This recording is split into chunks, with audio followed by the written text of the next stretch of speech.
നിക്ഷേപകർക്കിടയിൽ എക്കാലത്തും ഉയർന്നു വരാറുള്ള രണ്ട് ചോദ്യങ്ങളാണ് സ്വർണത്തിൽ നിക്ഷേപിക്കണോ അതോ ഓഹരി വിപണിയിൽ നിക്ഷേപിക്കണോ എന്നത്. അടുത്ത കാലത്തുണ്ടായ വലിയ തകർച്ചയിൽ നിന്നും ഓഹരി വിപണി കരകയറി വരുന്ന സാഹചര്യത്തിൽ ഈ ചോദ്യം കൂടുതൽ ശക്തമാകുകയുമാണ്. മുൻനിര സൂചികകളായ നിഫ്റ്റി 50, BSE സെൻസെക്സ് എന്നിവ 2021 ഫെബ്രുവരിക്ക് ശേഷമുള്ള ഏറ്റവും വലിയ പ്രതിവാര നേട്ടത്തിൽ എത്തിയിരിക്കുകയാണ്. എന്നാൽ 2025 തുടക്കത്തിലെ കണക്കുകൾ പരിശോധിക്കുകയാണെങ്കിൽ സ്വർണത്തിൽ നിക്ഷേപിച്ചവരാണ് കൂടുതൽ ലാഭമുണ്ടാക്കിയത്. ഈ വർഷത്തെ തുടക്കത്തിൽ നിഫ്റ്റി 50യും BSE സെൻസെക്സും 1.70-ഉം 2.15-ഉം നഷ്ടം രേഖപ്പെടുത്തിയപ്പോൾ ഇക്കാലയളവിൽ സ്വർണ്ണവില ഏകദേശം 15%, വെള്ളിവില 12.6% ഉയർന്നിരുന്നു. സ്വർണവും നിഫ്റ്റിയും ഇന്ത്യയിലെ ഏറ്റവും ജനപ്രിയമായ രണ്ട് നിക്ഷേപ സാധ്യതകളാണ്.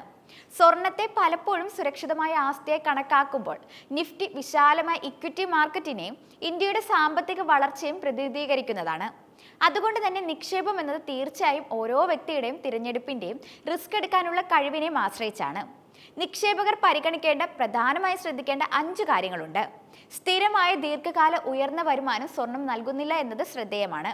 നിഫ്റ്റി 50 സൂചിക ദീർഘകാല അടിസ്ഥാനത്തിൽ 12-15% ലാഭമാണ് നൽകിയിട്ടുള്ളത്. ഈ കണക്ക് പരിശോധിക്കുകയാണെങ്കിൽ ലാഭം ഓഹരി വിപണിയിലെ നിക്ഷേപമാണ്. അതുകൊണ്ട് തന്നെ മികച്ച സാമ്പത്തിക വളർച്ചയാണ് നിങ്ങളുടെ മുൻഗണനയെങ്കിൽ നിഫ്റ്റിയാണ് ഏറ്റവും അനുയോജ്യം.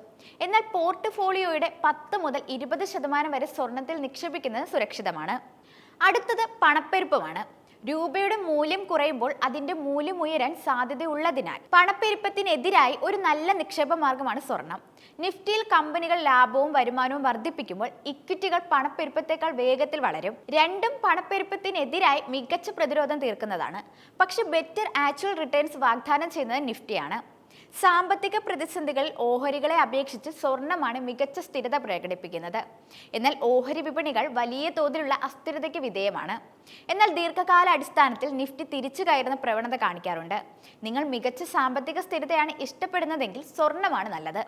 എന്നാൽ റിസ്ക് എടുക്കാൻ തയ്യാറാണെങ്കിൽ നിഫ്റ്റി ലാഭം നൽകിയേക്കാം. ഭൗതിക രൂപത്തിലുള്ള സ്വർണത്തിന് ലിക്വിഡിറ്റി പ്രശ്നങ്ങളുണ്ട്. എന്നാൽ ഡിജിറ്റൽ സ്വർണത്തിനും സ്വർണ്ണ ETF-കൾക്കും ഇത് ബാധ്യതയല്ല. നിഫ്റ്റിയുടെ കാര്യത്തിലേക്ക് വരികയാണെങ്കിൽ ഉയർന്ന ലിക്വിഡിറ്റി ഉപയോഗിച്ച് സ്റ്റോക്കുകളും ഇൻഡെക്സ് ഫണ്ടുകളും എളുപ്പത്തിൽ വാങ്ങാനും വിൽക്കാനും കഴിയും.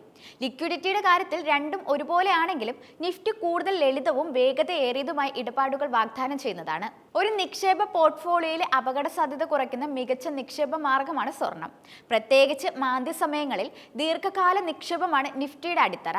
യഥാർത്ഥത്തിൽ നിക്ഷേപ പോർട്ട്ഫോളിയോയിൽ രണ്ടിന്റെയും ഒരു മിശ്രിതമാണ് വേണ്ടത്.